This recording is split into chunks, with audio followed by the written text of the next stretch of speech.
Welcome to the Deep Dive. We're the place you come to get the real story from. Stacks of sources, notes, articles, diaries sometimes. We pull out the key stuff so you don't have to wade through it all. That's the idea. Get you right to the heart of it. And today, oh boy, today we're diving into something really human.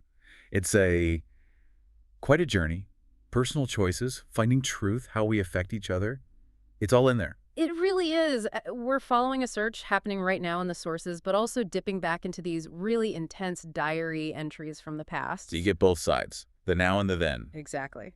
We're heading to Bangalore first, then tracking this group to Mumbai. They're looking for answers about someone who disappeared and dealing with the fallout from a tragedy. Our mission today, pull out the really important bits from these very raw personal stories. We're talking addiction, love, regret, that whole messy tangle. Yeah. And trying to find some kind of closure. And what's interesting is how your first impressions just get completely turned upside down. You start to see people differently, maybe find empathy where you didn't expect it. Yeah, definitely. The sources are basically this first-person account of the trip mixed with these older diary pages, dual perspective. So let's jump in. Where does it start? Okay, so the narrator lands in Bangalore, first impressions. It's a city of contrasts, right? Yeah. Big into rock and roll, metal music even, which is kind of cool. Right. But then you've got this nightmare traffic, apparently, and everything shuts down super early. The narrator finds that a bit weird, especially for a place with way too many cute women, quote unquote. Yeah, sets a certain tone, doesn't it? A bit edgy. Yeah, and even on the plane, there's this, throwaway line. The narrator has this creaky thought about hoping the plane crashes, just for the thrill. Whoa, okay, that's dark. Sets an intense mood right away. Definitely hints at what's coming. And also on the plane, we get this little glimpse of Shrey and Taya holding hands looking cute. Even though the narrator notes Shrey looks like maybe 10 years older, it's just a small detail, but it suggests there's already something kind of close, maybe protective going on there. Right. And this brings us to Avantika and how she sees Taya.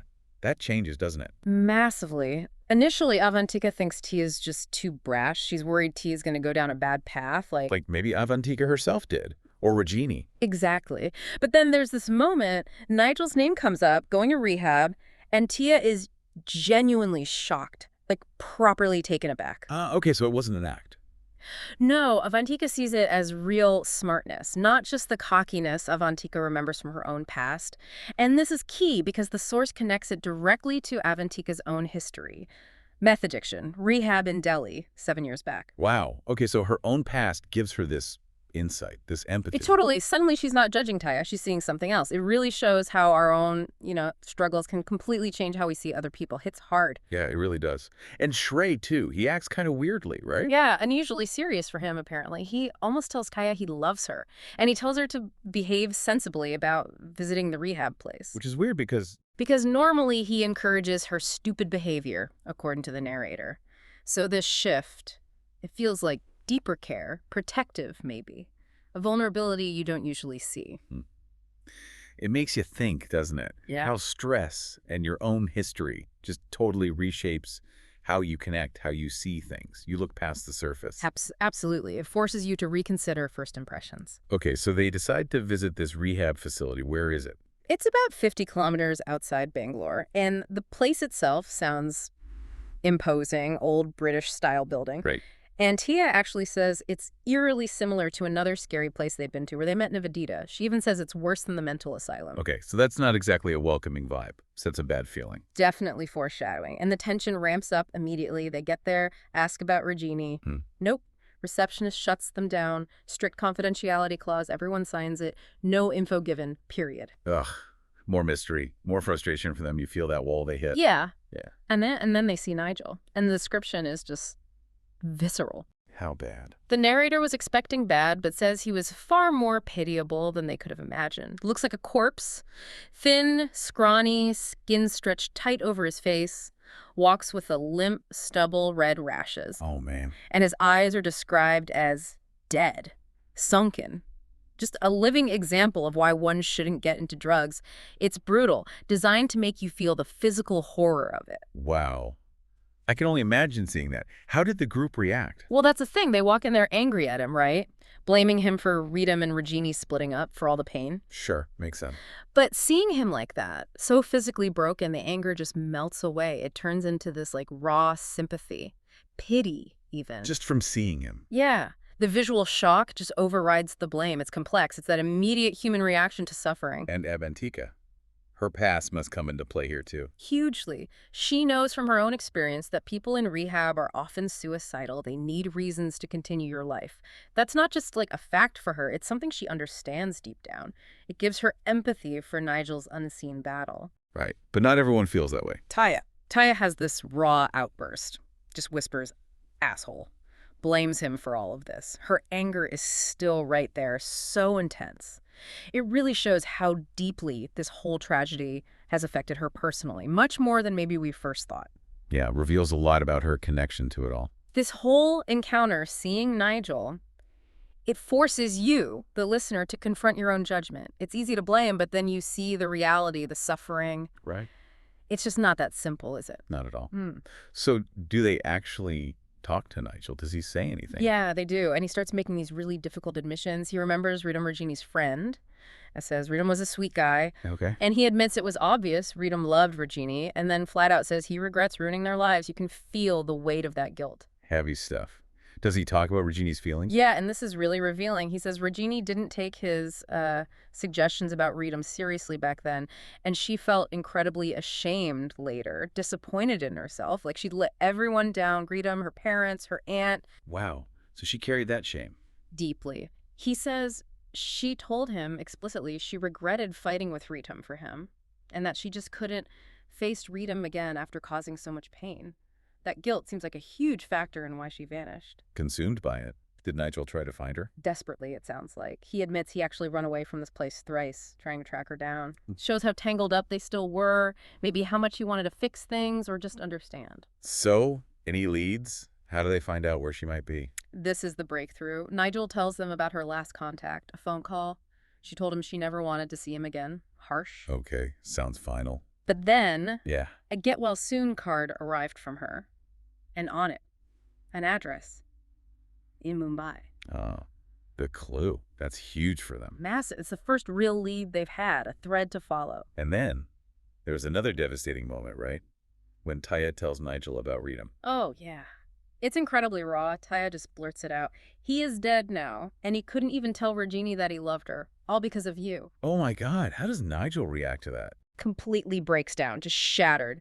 The source describes him holding his head, blaming himself, saying he wants to die. It's, yeah, a truly awful moment, the climax of that whole encounter. Unbelievable. And how did the others handle that? Seeing him break down. It really highlights the different ways people react. Avantika, again, drawing on her past, is compassionate, tries to console him, says he'll be okay. Right. But the narrator still feels pure hatred, thinks Right. Nigel deserves no pity. It makes a clear distinction between him and Nivedita from before, says Nigel destroyed lives, no sympathy there. Well, stark contrast. And Taya, after her outburst. Tia is fascinating here. The narrator kind of reassesses her. See, she's not just some love-struck kid. She knows what's right and what's not. There's a depth, a moral clarity that comes through in that intense moment. She's changing, too. This whole scene, the weight of regret, love that was never spoken, tragedy forcing out truth. It's intense. Makes you really question blame versus suffering. It absolutely does. It's a tangled mess of human emotion. Okay, so after that intensity, the sources shift perspective, right? We go back in time. Yeah, big shift. We jump into Rhythm's diary, dated February 2011. So now we're seeing Regini's time in rehab.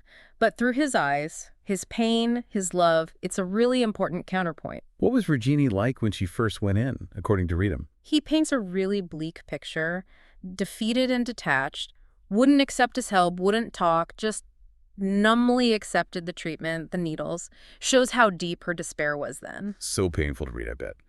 But he didn't give up on her. No way! His love is just unwavering in these entries. He asks himself, did I lose her forever? But immediately resolves not to give up. He made sure she had everything, food supplies, whatever, but from a distance. Didn't push, just was there. That's incredible devotion. Did she get better? For a bit, yeah. There's a moment of hope. She starts talking, seems more normal. Rita must have felt some relief. But then, bam, sudden setback. She refuses to see him, totally shuts him out. Nurses even block his access. He doesn't understand why. It clearly hurts him deeply, but he respects her wish, even in his own agony. God, the ups and downs. And then the escape. That's in his diary, too. Yeah, and this is the twist that just blows your mind. She disappears from this high-security place, gone for 24 hours. Everyone must have been frantic. Why did she come back? What was the reason? This is unbelievable. She ran away with Nigel.